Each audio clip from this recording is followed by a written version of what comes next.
골로새서 2장에서 오늘 본문에서 사도 바울이 골로새 교회를 향하여 하신 세 가지 경고의 말씀을 우리가 한 번 더 생각하고자 하는데, 지난번에도 말씀드린 것처럼 8절에서 나오는 것처럼 주의하는 것, 이것이 우리가 그리스도를 믿는 믿음 생활을 할 때의 첫 번째 경고입니다. 오늘 본문에 나온 두 번째는 비판하지 못하게 하라 하는 것이 16절에 나오고, 18절에는 너희를 정죄하지 못하게 하라고 말하고 있습니다. 그러니까 예수 그리스도를 믿는다는 것, 예수 그리스도를 믿는다는 건 내가 어떤 인식을 가지고 있느냐의 차원에서 머무는 것이 아닙니다. 그리스도를 믿는다는 건 내가 어떤 인식을 가지고 있느냐를 포함하는 것이지만, 그것 말고도 우리에게 생각할 것들 많이 있습니다. 그리고 결국 그리스도를 믿는다는 것은 내가 머리로 생각하는 것, 내가 인식하는 것 정도가 아니라 우리가 어떤 삶의 태도를 취하느냐까지 포함되는 총체적인 행위인, 존재인 것이죠. 그래서 그리스도를 믿는다는 것은 그리스도를 따른다는 것과 같은 의미가 되는 것입니다. 그리고 그리스도를 따른다고 했을 때 6절과 7절에서 말하는, 어떻게 보면 좀 더 긍정적인 표현으로 되어 있는 내용과 더불어서 함께 8절서부터 19절에 나와 있는 이 세 가지 경고를 또한 주의하는 것 또한 그리스도를 따르는 것에 포함되는 것이죠. 첫 번째로 이 주의하라 하시는 말씀, 주의하라는 말씀은 영어로도 보면 see로 되어 있습니다. 보다 하는 것이죠. 살펴보는 거예요. 그리스도를 따른다는 것, 그리스도를 믿는다는 것은 잘 살펴보는 것이 포함된 겁니다. 다르게 표현하면 여기 주의하라는 말로 번역한 것처럼 우리는 살펴볼 때에 어떻게 무엇을 살펴보느냐 했을 때 그리스도를 따르지 못하도록 하는 것들이 있다는 사실을 인식하며 알고 살펴야 하는 겁니다. 잘 살펴봐야 합니다. 그렇지 않으면 우리가 주의하여 혹은 우리가 잘 살펴보지 않으면 어떤 일이 일어나겠습니까? 그리스도를 따르는 것처럼 생각을 했는데 알고 봤더니 그리스도를 따르는 게 아니라 다른 것을 따르고 있으면서도 여전히 나는 그리스도를 따르고 있어 라고 생각 혹은 그렇게 되기가 쉽기 때문에 그리스도를 따르고 있는지 따르고 있지 않은지를 잘 살펴보라고 가르치는 겁니다. 여러분, 세상에는 반짝이는 것들이 많습니다. 세상에는 반짝이는 것들이 많아서 우리를 유혹하고, 아니 더 심각한 건 이것이 유혹이라는 사실을 모른 채 마치 자기는 참 빛이 되시는 그리스도를 따르는 것처럼 생각하면서도 그리스도를 따르는 것이 아닌 그러한 지경에 빠질 수 있다는 사실을 정말 주의 깊게 생각을 해야 합니다. 아무 생각 없이 나는 그리스도를 잘 믿고 있겠지라고 생각하는 것보다 참으로 그리스도를 따르는 것이 무엇인지를 좀 더 깊게 생각을 해야 하는 것이죠. 그러면 이렇게 그리스도를 따르는 것이 아니라 다른 것을 따르고 있다는 것. 우리는 그러면 왜 그 길로 가느냐 하면 8절에서 말하는 것처럼 철학과 헛된 속임수로 우리를 사로잡기 때문이며, 이런 철학과 헛된 속임수는 여기에서의 철학이 무슨 헬라 철학이냐 아니냐 이런 게 중요한 게 아닙니다. 모든 사상들 혹은 값진 모든 것들이 다 우리를 현혹할 수 있기 때문에 그렇습니다. 그리고 이것이 사람들에게 잘 먹히는 까닭, 그리스도인들에게 잘 먹히는 까닭은 이 철학과 헛된 속임수라는 것이 진짜로 속임수인 줄 알면 우리가 넘어가겠습니까? 속임수라고 해서 우리가 넘어가는 게, 속임수인 줄 알면 우리가 안 넘어간단 말이에요. 예전에는 보이스피싱이나 아니면 문자로 오는 그러한 이제 사기에 많이 걸려들었습니다. 요즘 우리 애들이 미나 같은 경우도 폰을 새로 해가지고 폰을 이제 막 받았는데도 불구하고 그런 사기성에 대해서 잘 파악을 하고 도리어 약도 올리고 막 이런단 말이에요. 우리 대부분이 다 그렇잖아요. 그러니까 딱 봐도 속이는 것인 줄 알면 우리는 안 속습니다. 그러나 이게 속이는 것이 아니라 참된 것처럼 보이고 반짝이는 것처럼 보일 때에 우리가 속아 넘어간단 말이죠. 왜 그렇게 되느냐 하면 이런 것들이 사람의 전통과 세상의 초등학문, 아주 기본적인 것들에 바탕을 두고 있고, 말 그대로 세상 사람들에게 세상 사람 누구나 인정하고 거기에서 권위를 가지고 있는 것이기 때문에 우리도 그것이 참된 줄 알고 쫓아갈 수밖에 없는, 그리스도를 따름이 아니라 다른 것임에도 불구하고 우리가 쫓아갈 수 있는 세상에 우리가 살아가고 있습니다. 그러므로 여러분, 이렇게 주의를 하기 위해서, 잘 살펴보기 위해서 꼭 필요한 게 뭐냐 하면 그리스도를 따른다는 게 어떤 것인지를 알아야 합니다. 그리스도를 따른다는 게 뭡니까? 우리는 그리스도를 따르는 주의 군사들이다. 우리는 그리스도를 따른다라고 노래하고 다짐하고 하는데 그게 과연 무엇이냐 했을 때, 단순하게 세상 나가서 착하게 살고 정직하게 살고 우리가 믿는 믿음의 행위들, 요구되는 행위들을 하고 그렇게 살아가는 것도 중요하지만 더 깊이 참으로 그리스도를 따른다는 것이 어떤 것인지를 잘 살펴야 합니다. 그렇지 않으면 여러분들이 교회에서 경험한 것처럼 교회에서 만난 사람들인데 이 사람들 보면 기분이 나빠. 여러분, 교회 사람 만나면 기분이 좋아야 되잖아요. 기분이 좋아야 되고 행복감도 좀 느낄 수 있고 뭔가 좀 이렇게 해야 되는데, 교회 사람인데 기분이 안 좋아. 교회 사람 만나서 말하는 게 싫어. 그런 경험들이 있을 것 아닙니까? 여러분, 그리스도를 따른다는 게 무엇인지를 우리가 깊이 생각하지 않고 살피지 않고 고민하지 않으면 우리도 그렇게 됩니다. 그러니까 그리스도를 따른다 했을 때 그리스도를 따르는 게 무엇인지 잘 살펴야 돼요. 잘 봐야 되는 겁니다. 그렇게 해서 주의하라 하시는 말씀을 사도 바울은 우리에게 하고 있습니다. 두 번째로 비판하지 못하게 하라고 16절에서 말합니다. 여기 이 비판하지 못하게 하라 할 때 이 비판이라는 말은 이 크리노라는 헬라어인데, 이 크리노, 여러분들 뭐 크리티컬 이런 단어, 영어 단어에서 짐작하는 것처럼 여기 크리노라는 이 단어 자체는 이 경멸적 측면을 강조하면서 법적인 의미로 판단하다 이런 뜻입니다. 여기 비판이란 말, 비판하다, 판단하다 이런 이 의미를 다 담고 있는데 약간은 경멸적인 측면을 강조하는 그런 의미로서 사용되는 요 단어가 바로 크리노라는 단어입니다.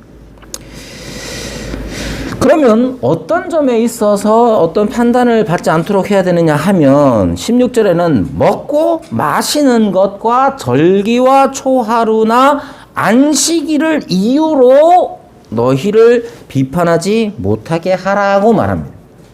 여기 먹고 마시는 것, 그리고 절기, 초하루, 안식일 다 어떤 종교적인 행위들, 의식들과 관련된 문제이지요. 여러분, 모든 종교에는 의례라는 것이 있습니다. 어떤 형식이라는 게 있지요. 그 형식이라는 것은 결국 그 사람을 빚어가고 만들어갑니다.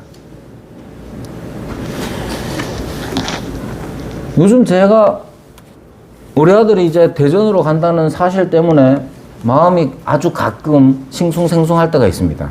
싱숭생숭할 때가 있어요. 제일 싱숭생숭하게 만드는 게 뭐냐? 이놈이 가가지고 신앙생활 잘하겠나? 그런 생각들, 고민들 많이 있습니다. 모든 부모들이 다 마찬가지죠. 모든 부모들이 아이들이 고등학교 때까지는 예, 부모의 권위 아래에서 잘 신앙생활을 하는 것처럼 보여요. 근데 그 신앙생활을 잘한다는 게 어떤 거냐면 의례에, 의식에 잘 참석하면 그나마 좀 안심을 하는 거죠. 생각해보세요. 목사 아들인데 주일날 아침에 자고 있어. 안 일어나. 교회 안 와. 그거 얼마나 힘든 일이겠어요? 그죠?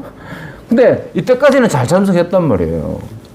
심지어 고3 때 시험 치는 중간고사, 기말고사 때도 우리 아들들은 수요 기도에도 잘 나왔어요. 보통 때는 학교가 있는데 시험 치는 그 주간에는 일찍 오잖아요. 그럼 수요 기도 잘 참석했어요. 그렇게 되면 안심을 하잖아요. 안심이라기보다는 그나마 좀 덜, 걱정을 덜 한단 말이에요. 근데 얘들이 이제 20살이 돼가지고 대학을 다른 지역으로 가가지고 잘 참석할까 이런 걱정을 하잖아요. 걱정을 합니다. 그런데 생각해 보십시오. 어려서부터 예배에 잘 참석하는 이런 사람들은 나중에도 대부분 잘 참석하는 사람이 됩니다. 그 증거가 뭐냐? 예. 여기 앉아 계시는 장로님 네 분들, 이재철 집사님, 송무선 집사님, 이런 분들 보십시오. 잘 참석하잖아요. 송무선 집사님이 나중에 예수님을 믿었지만 두 분은 어렸을 때부터 얼마나. 그러니까 여러분, 그런데 생각해 보십시오.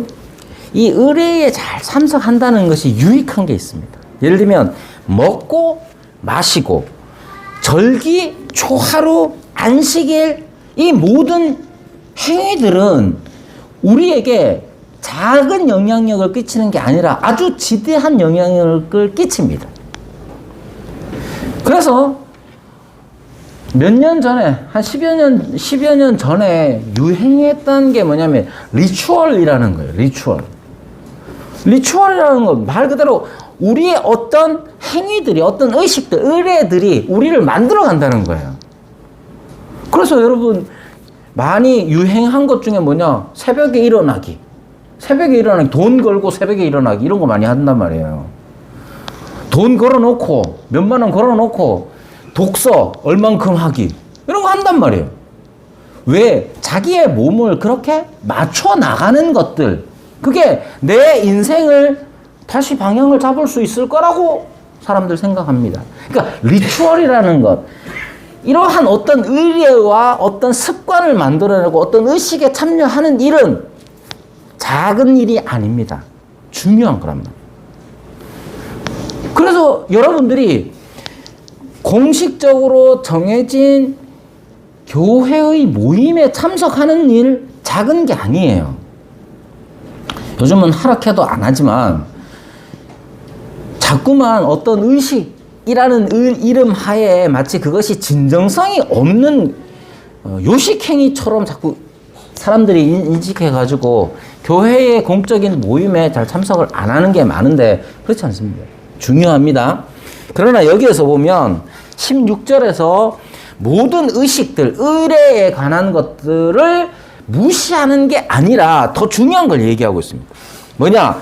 먹고 마시는 것, 절기, 초하루, 안식일 이런 일들이 우리를 판단하지 못하도록 해라는 거예요. 그럼 어떤 판단을 하느냐 하면 17절에 이것들은 장래일의 그림자이나 몸은 그리스도의 것이니라 했으니까 이 골로새 교회가 먹고 마시고 절기와 초하루와 안식일을 지키는 어떤 의식에 관한 일들이 그림자로서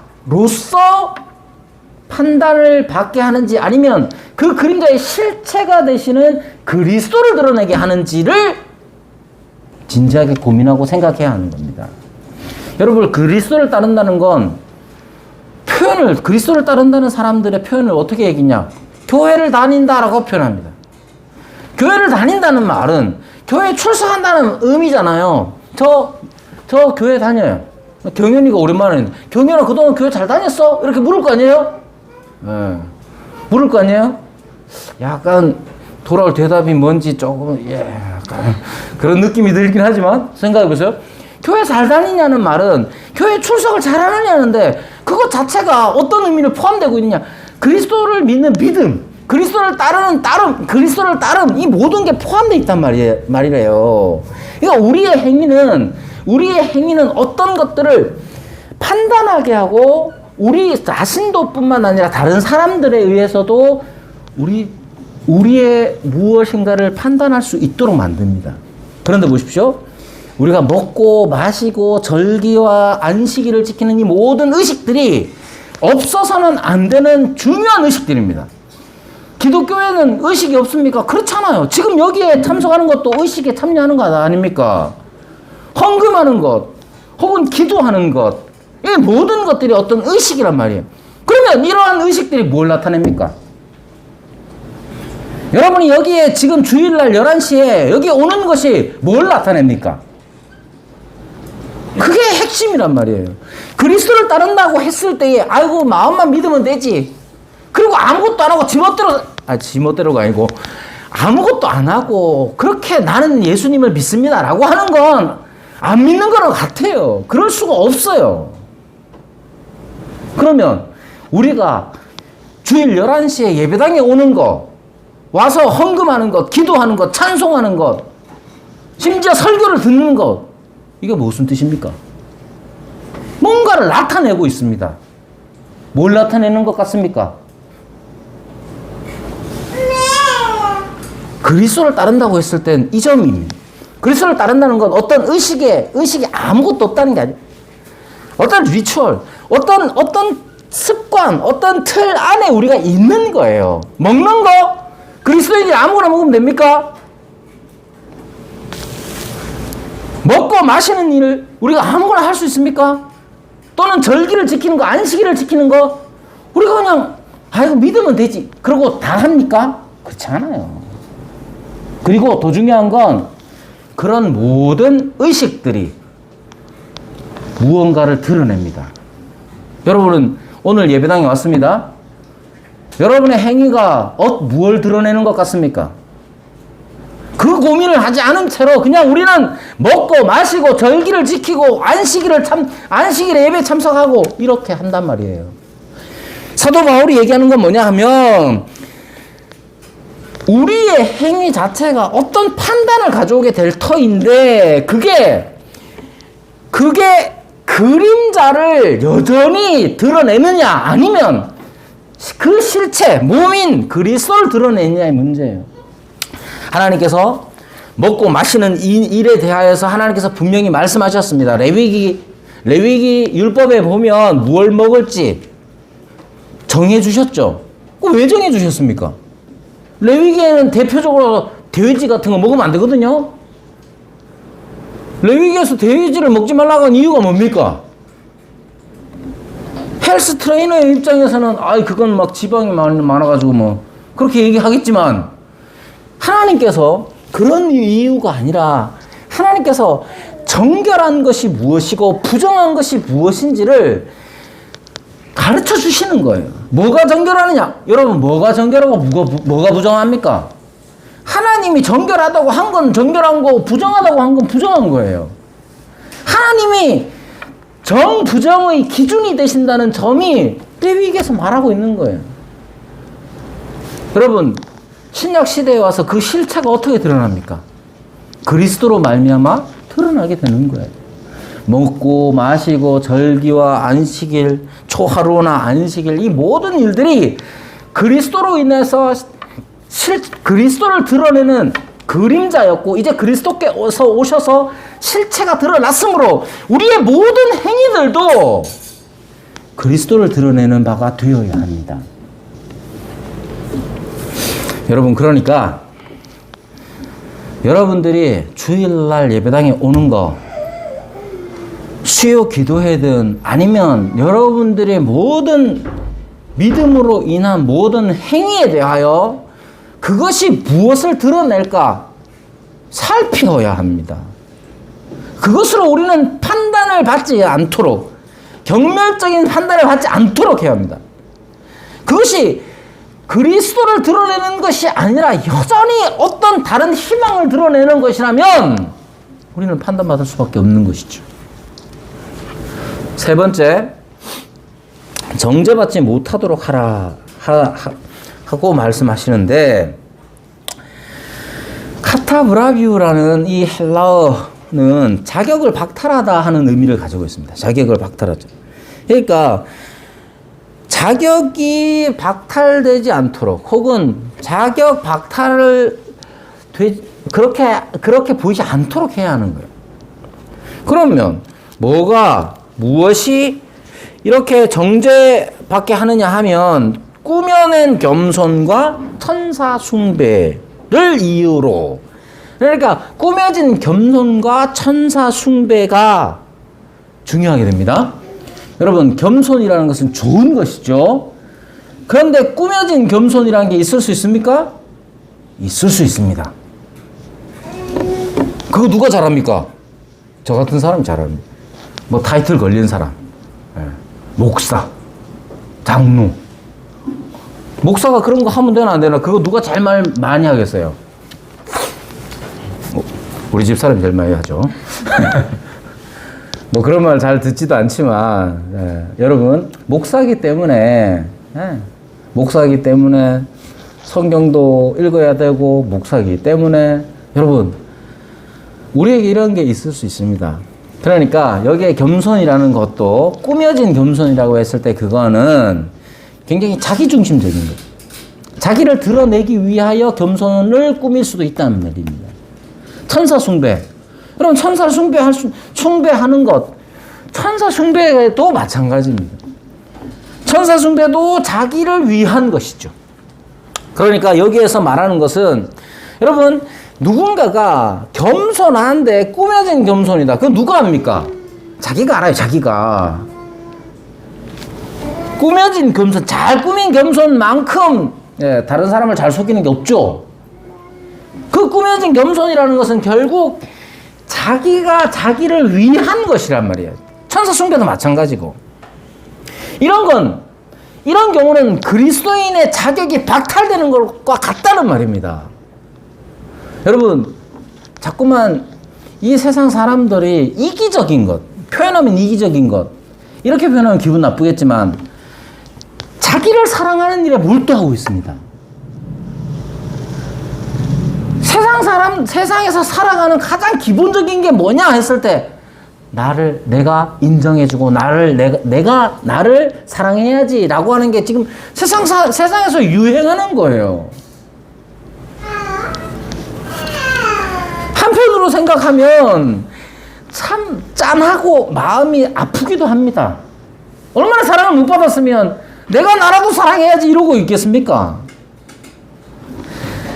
마음이 좀 아프긴 한데, 좀 그렇긴 한데, 조심해야 되는 게 이거예요.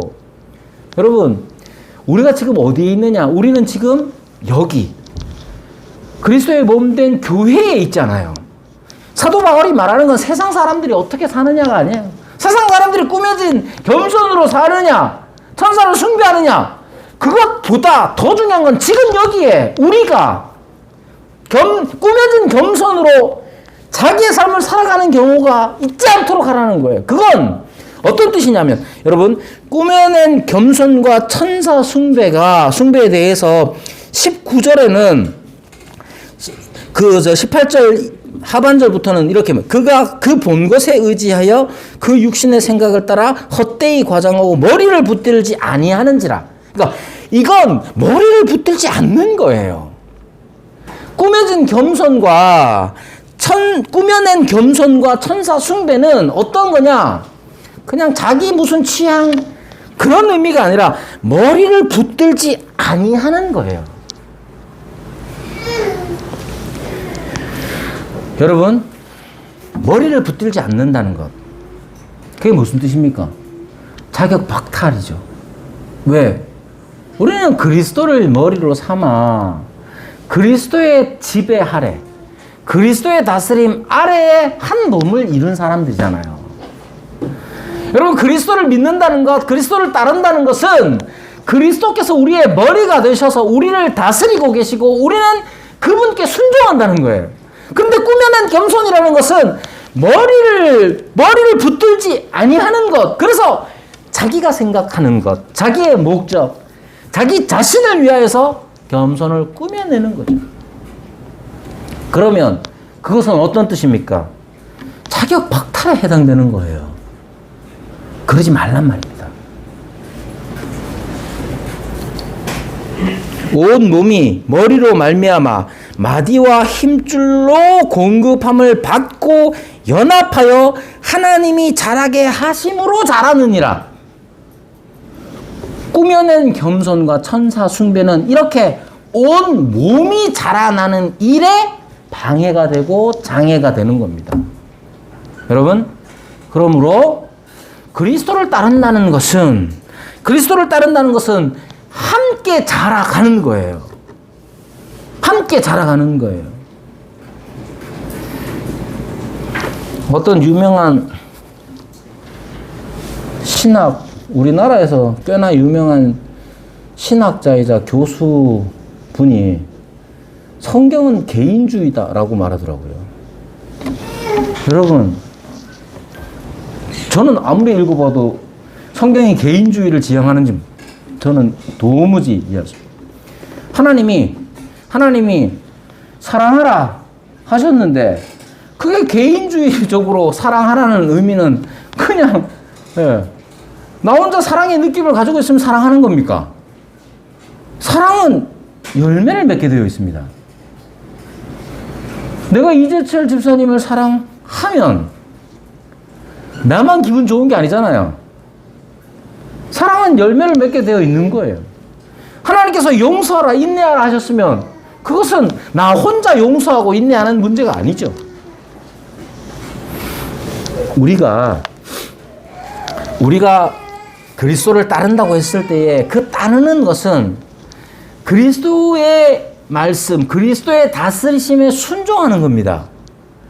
그리스도의 말씀에 순종하는 것, 그리스도께서는 왜 우리에게 말씀하시고 무엇을 목표로 우리가 함께 온 몸으로서 함께 자라가기 위함입니다.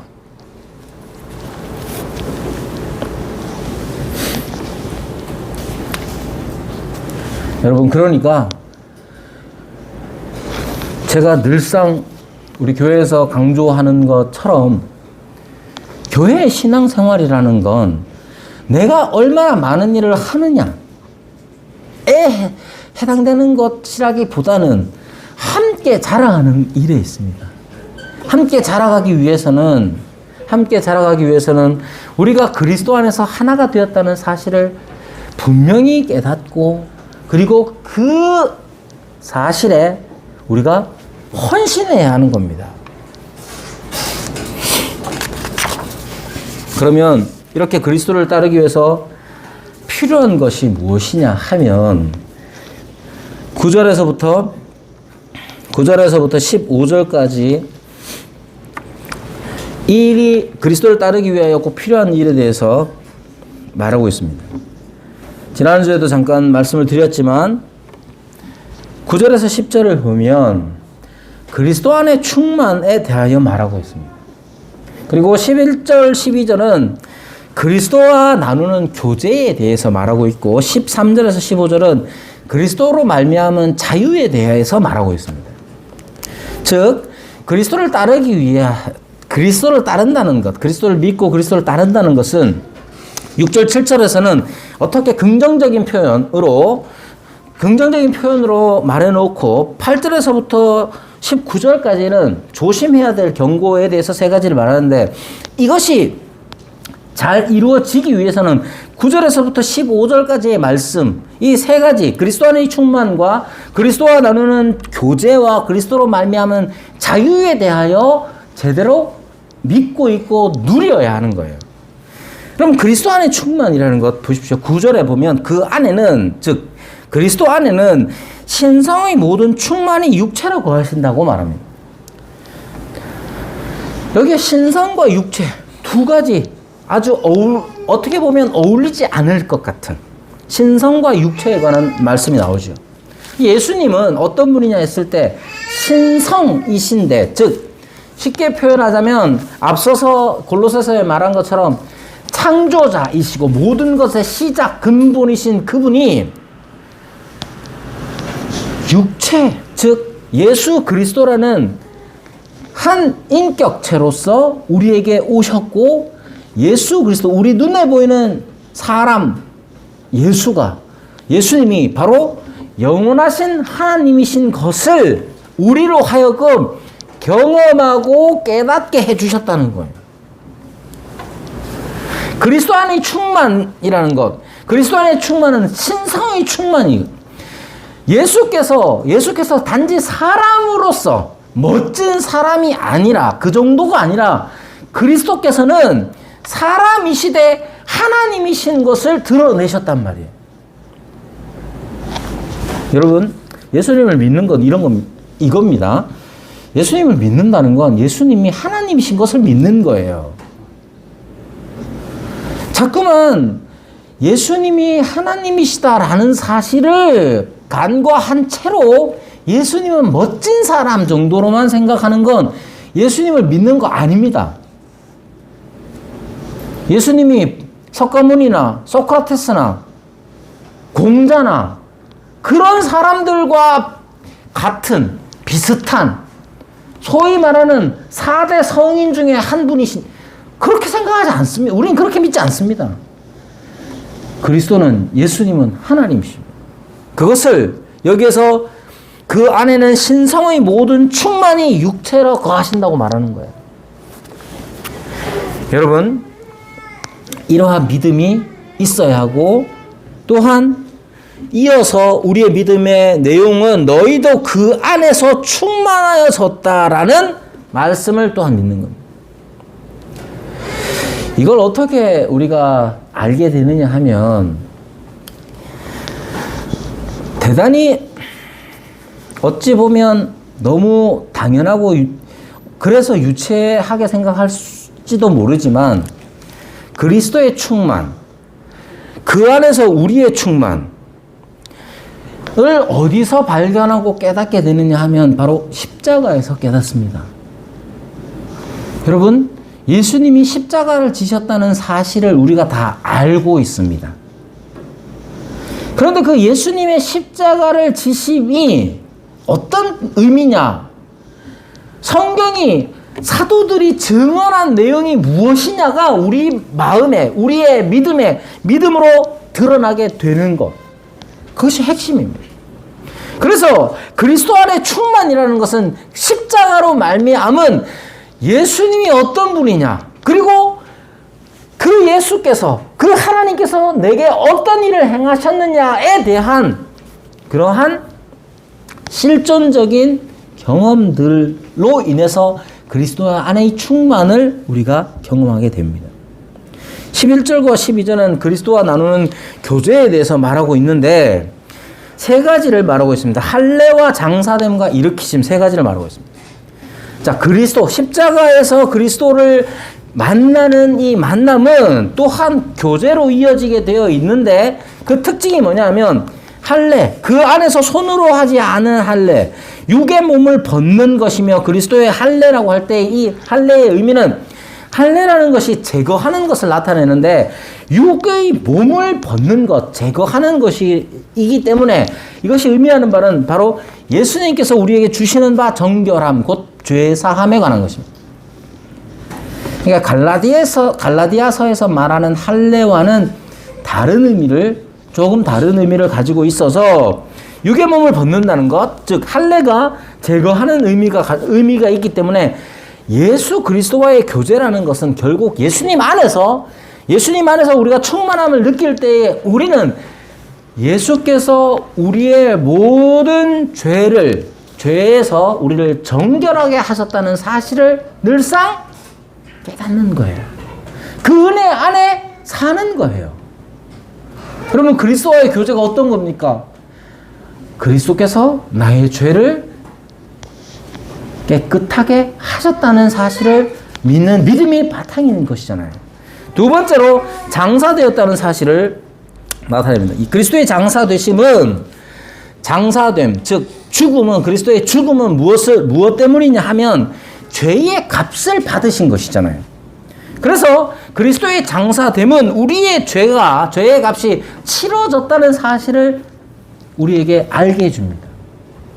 누가 나한테 내가 빚진 것을 갚아주면 얼마나 감사하고 고맙겠어요. 그리고 기분이 얼마나 좋겠어요? 그죠? 그리스도와의 교제는 바로 그러한 즐거움이 있습니다. 또한 거기에 더하여서 일으키심에 대하여 말할 때 당연히 이 일으키심은 부활을 나타내는 것인데 이 부활이라는 것은 단순히 우리가 나중에 최종적으로 받게 될 부활이 아니라 지금 경험하게 될 것들을 말합니다. 우리가 그리스도 안에서 그리스도와 나누는 교제가 바로 이 모든 것들을 포함하고 있습니다. 우리는 죄에서 깨끗함을 그리스도께서 우리에게 그 정결함을 주셨다는 사실을 늘상 경험하고 맛보아야 하는 것일 뿐만 아니라 우리의 죄가 하나님 앞에서 모든 값이 치러졌다는 사실을 깨닫고 그리고 이제 새로운 삶이 시작되었다는 사실, 그리스도로 말미암은 새로운 삶이 시작됐다는 이 일으키심에 대하여서 우리는 늘상 믿음으로 고백하며 사는 것이죠. 그래야 됩니다. 세 번째는 그리스도로 말미암은 자유에 대해서 말할 때 13절에 그와 함께 살리셨다 말하고 있고 그리고 이기셨다고 말씀합니다. 결국 우리를 올가매는 것들은 없습니다. 우리는 그리스도 안에서 참된 자유를 얻되 이 그리스도 안에서의 자유라는 것은 내가 뭘 하든지 상관이 없어라는 게 아니라 그리스도 안에서 누리는 자유이기 때문에 그리스도와 나와 그리스도께서 머리가 되시고 내가 그분의 말씀을 듣고 순종하는 이 관계 안에서 우리는 다른 방해거리가 없이 마음껏 자유롭게 그리스도를 따르는 삶을 살 수 있게 되었다는 거예요. 그러니까 다른 권세자들이 우리를 억누를 수 있냐? 그럴 수 없어요. 그리스도 안에서의 자유를 우리는 마음껏 누릴 수가 있습니다.